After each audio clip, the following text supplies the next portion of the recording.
Hello everybody, I'm Rachel Warner, Tops' nutrition and fitness editor.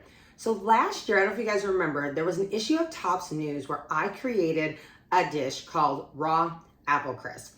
So I have a fun variation on that I think is going to be amazing in regards to a quick and filling snack. It's got some protein in it, it's got a little sweetness that you can also either have solo, or the way I'm gonna show you how to like plate it up, you can serve it if you're having people over. So if you've got folks coming on for potlucks or picnics or barbecues, this is one of those really fun, healthy snacks that you can kind of plate up and it will look awesome and that everyone can enjoy. And like I said, it's a little healthier, little sweet treat that has like some other yummy like nutrients and things with it too. So let's get started. So I've got this massive, gigantic apple. I've already washed it, but you remember, always wash off your produce if it's fresh first.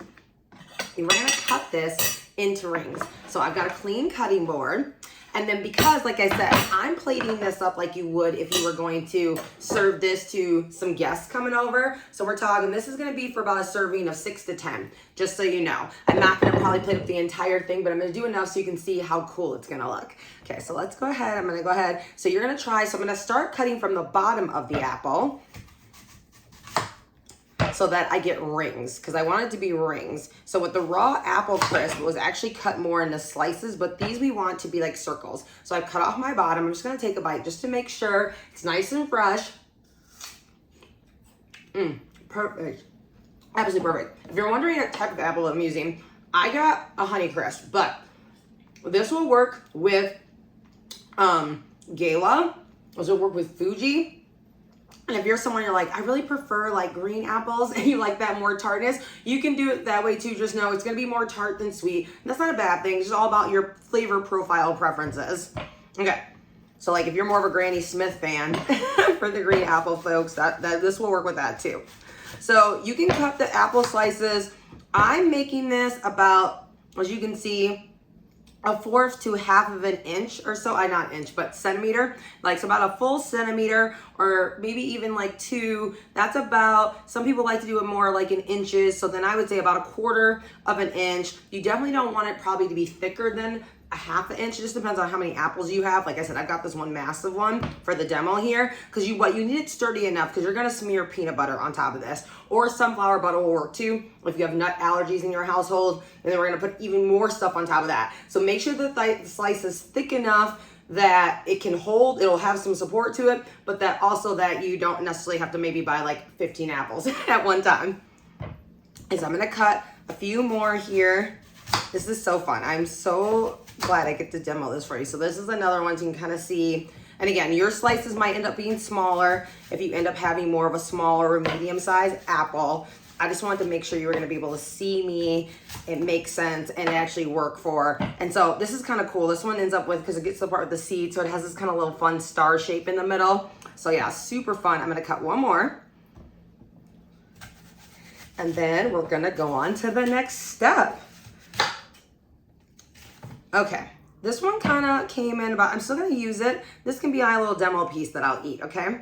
So next up is, I'm using peanut butter, but this would work also with cashew butter, almond butter, like I said, or sunflower butter if that is a need, okay? Make sure you always check to make sure if you have any food allergies for yourself or guests coming, that you always look at the ingredients label, because sometimes there's even like nut butter blends. Like I've seen, like I go to Trader Joe's quite a bit, and I've even seen in Trader Joe's aisle, they have like a butter spread that's like mix of like 4 or 5 different types of nuts and not just one. So some people may just have, let's say, a peanut allergy, or someone might just be allergic to hazelnuts or cashews. So making sure when it comes to like allergies, you're always clear on what people's needs are, and then you also check the ingredient label so you make sure you know exactly what's in you're using, especially when you're serving people outside of your household that maybe you're not usually used to cooking for.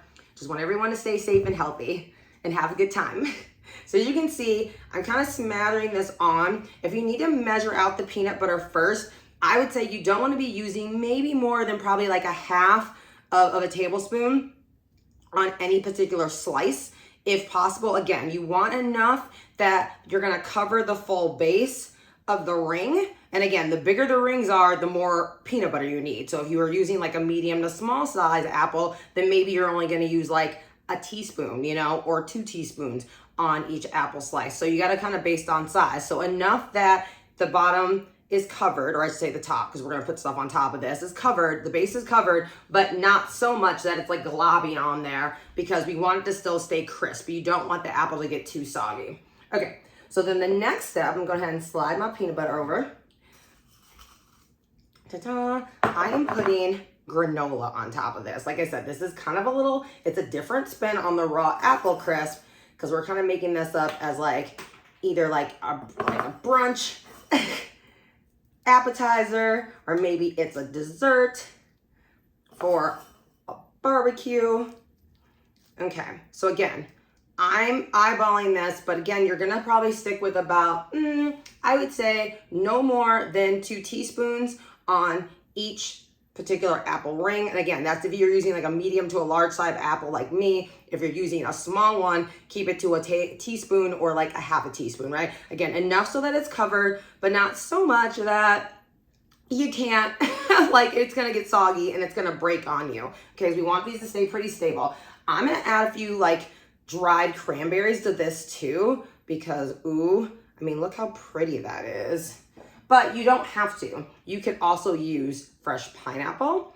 You could use blueberries, raspberries, either dried or fresh. I'm sticking with dried fruit because I'm actually gonna put these in the fridge to chill them down. I'm gonna go up and smear up one more so you can see it. That one I'm just gonna do with the granola, so you can kind of see what that looks like.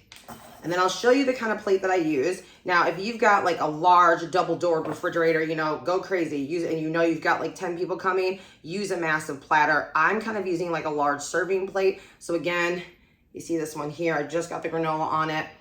And then I'm gonna go ahead, once I'm done with this video, I'm gonna go ahead and do the other 2 so my daughter can have some when after I'm done recording. But I wanna see, and then you go ahead and put these on a plate.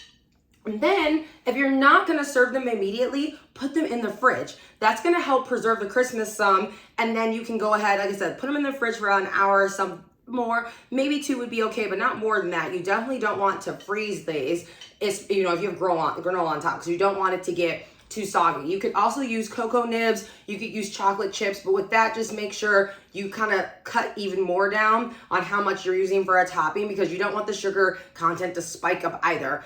So just keeping that in mind. There's lots of different combos you could do on this. Cocoa nibs, I think, would also be so good, but I just want you to kind of see that. Look how yummy that looks, especially this one. I'm gonna spread it on the front with the craisins on top of it. So yeah, so it's like your healthy apple crisp pizza. Think of it that way. So once again, we love the fact that you tune in to our content here on YouTube for Tops Club. Don't forget that we have our website that has tons of information about membership, whether you need to renew, maybe you've never been a Tops member and you want more info. And we've got recipes and more healthy living tips. We also post things on Instagram. Obviously, we've got tons of videos that you've seen on our YouTube channel, everything from like fitness workouts and more short, quick recipe demos. We also have our Twitter account, which is Twitter/X. And then we have Facebook, which we love to kind of give a shout out to our chapters and the amazing things that are going on all around the country and in Canada. So there's no shortage of ways to connect with us, and we hope you definitely reach out soon.